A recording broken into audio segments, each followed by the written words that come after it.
तो जो इतना बड़ा तिकड़मी हो, जो जनता को जाकर के गुमराह करे और कहे कि आप मुझे वोट दे दीजिए, अगर मैं जीत गया तो मुझे बेल मिल जाएगा, मतलब केस के मेरिट पर बेल मिलेगा नहीं मिलेगा, ये गया एनार्किस्ट। देखिए दिमाग, देखिए इनका शातिराना दिमाग, कि दलील दे रहे थे कि मुझे वोट दे दो और मैं जिता दो, मुझे बेल की गारंटी है, ये उसमें मुझे दलील देने की भी जरूरत नहीं पड़ेगी उस केस में।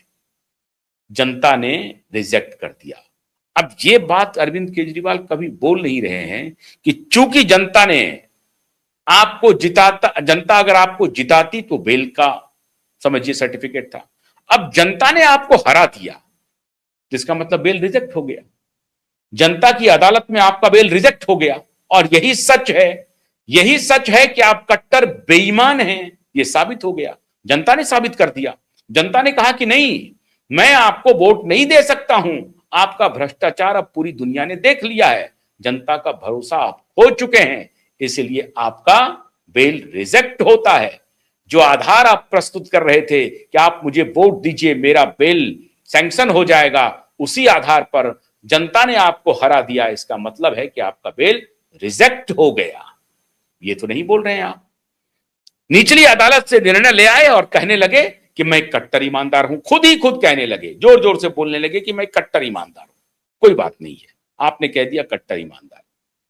अब मैंने जो आपको एग्जाम्पल दिया कि यह व्यक्ति जो वोट को बेल की गारंटी मान रहा था, उनको अगर वाकई में मेरिट पर, केस के मेरिट पर सुनवाई होती, दोनों तरफ से सवाल जवाब होते, एविडेंस को क्रॉस एग्जामिनेशन होता और उसके बाद इनको बरी किया जाता, तो ये व्यक्ति बैठे रहते शांति से?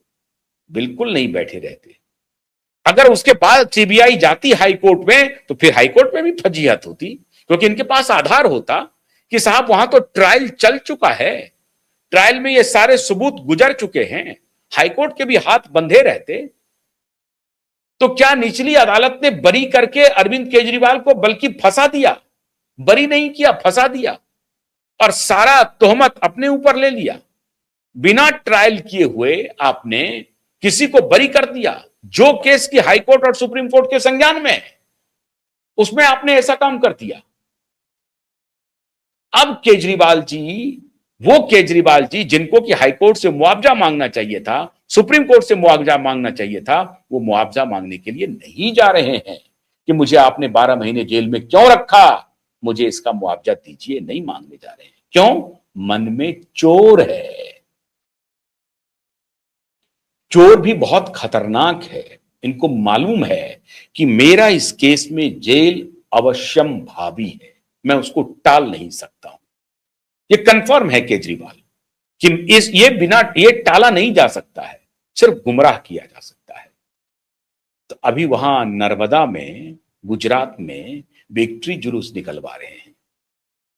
खबर तो यह है कि भगवंत मान ऊपर से कैमरे पर बोल रहे हैं कि नहीं मैं निर्णय ले रहा हूं, लेकिन आला कमान है, हमारे यहां पार्टी है, हमारी पार्टी है, पॉलिटिकल पार्टी है भाई, हम एनजीओ थोड़ी हैं, राष्ट्रीय पार्टी है।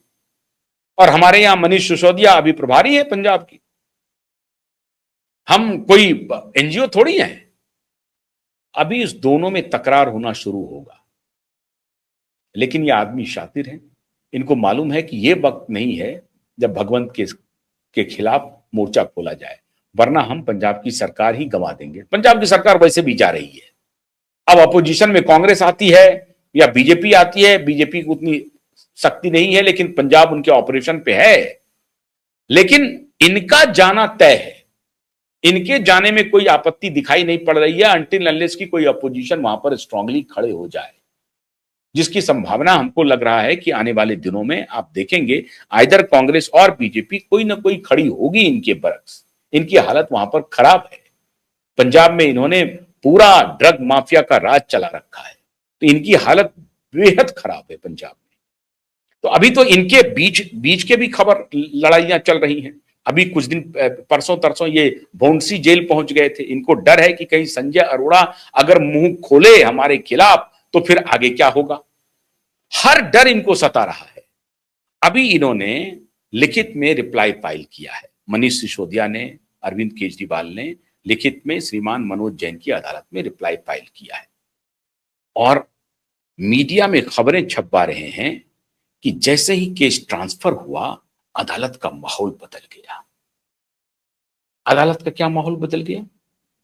अदालत क्या यह नहीं पूछेगी कि भाई लोअर कोर्ट में ट्रायल हुआ क्यों नहीं, और ट्रायल के लायक ये केस नहीं है, ये फैसला आपने बिना ट्रायल किए हुए कैसे कर लिया? कैसे कर लिया? सीबीआई कह रही है कि हमने जो एविडेंस दिया है, जिनको कि अभी क्रॉस एग्जामिनेशन होना है, वो क्रॉस एग्जामिनेशन हुआ नहीं और इन्होंने वर्डिक्ट दे दिया। ये कैसे हो गया? क्या मनोज जैन की अदालत ये नहीं पूछेगी?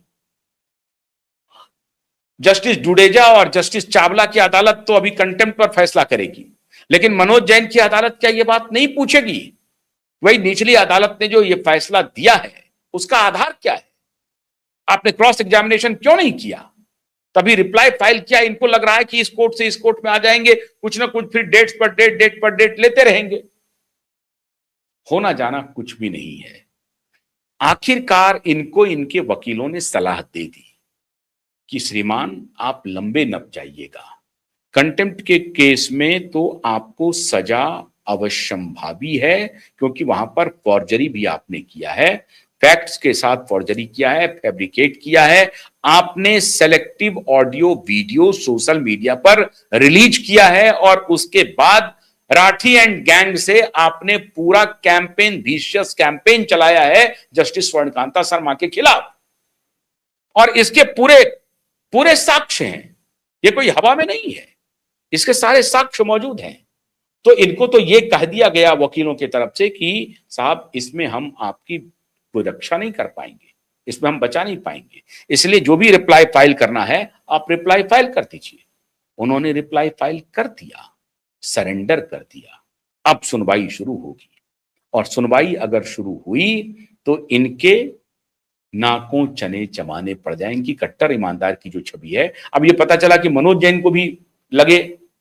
ये कुछ दिन पहले अभी मीम चल रहा है सोशल मीडिया पर इनका, याद कीजिए जब कांग्रेस पर ये आरोप लगाते थे, बीजेपी पर आरोप लगाते थे, तो ये कहते थे कि देखो जी ये जज से लड़ रहे हैं जी, ये जज से लड़ रहे हैं, ये अच्छी बात नहीं है जी, देखो जी ये जज से लड़ रहे हैं, ऐसा होना ये अच्छे संदेश नहीं जा रहे हैं जी, ये खुद कह रहे थे। अब इनका आ रहा है, मैं जस्टिस स्वर्णकांता शर्मा की अदालत में ना तो मैं खुद पेश होऊंगा, ना ही मेरे कोई वकील पेश होंगे। ऐसा बेशर्म व्यक्ति, बेशर्म मैं कह रहा हूं, कोई लज्जा ही नहीं, कोई शर्म नहीं, सार्वजनिक जीवन में हैं आप, कब क्या बोलते हैं, अपने कन्वीनियंस के हिसाब से जो मर्जी आया बोले। अच्छा ये सब वीडियो रिकॉर्ड है, कोई मैं बेशर्म अगर कह रहा हूं कि बिना आधार के बोल रहा हूं, ऐसा बिल्कुल नहीं है। इसके सारे रिकॉर्ड से आप सबने हजारों बार, लाखों बार देखा होगा, सभी दर्शकों ने। हमारे कोई नई बात में नहीं बोल रहा। ये जज को डिफेंड कर रहे थे जब ये आरोप लगा रहे थे भ्रष्टाचारी नेताओं पर, तो ये जज को डिफेंड कर रहे थे कि देखो जी ये जज से ही लड़ाई कर रहे हैं, और जब इनके ऊपर कार्रवाई हो रही है तो ये जज को कह रहे हैं कि मैं उनके यहां ना मैं जाऊंगा ना मैं अपने वकीलों को भेजूंगा। लेकिन कोई बात नहीं है, अब ये अदालत की शरण में आ गए हैं, और मनोज जैन ने बहुत स्पष्टता से कह दिया है कि मैं फियर एंड फेवर की भावना से काम नहीं करूंगा, मेरिट पर केस सुनूंगा और जो मेरिट होगा उस पर मैं निर्णय दूंगा। अब खाली ये मामला हाई कोर्ट तक नहीं है, अगर हाई कोर्ट में भी निर्णय इनके फेवर में आया ये सुप्रीम कोर्ट तक जाएगा। लेकिन आप उम्मीद रखिए कि हाई कोर्ट में निचली अदालत के निर्णय के खिलाफ निश्चित रूप से ऑब्जर्वेशन आएगा और उनसे यह पूछा जाएगा कि इनका आपने ट्रायल क्यों नहीं किया, इसकी सुनवाई केस की क्यों नहीं हुई। यह बेहद गंभीर मामला है। बहुत बहुत शुक्रिया, नमस्कार।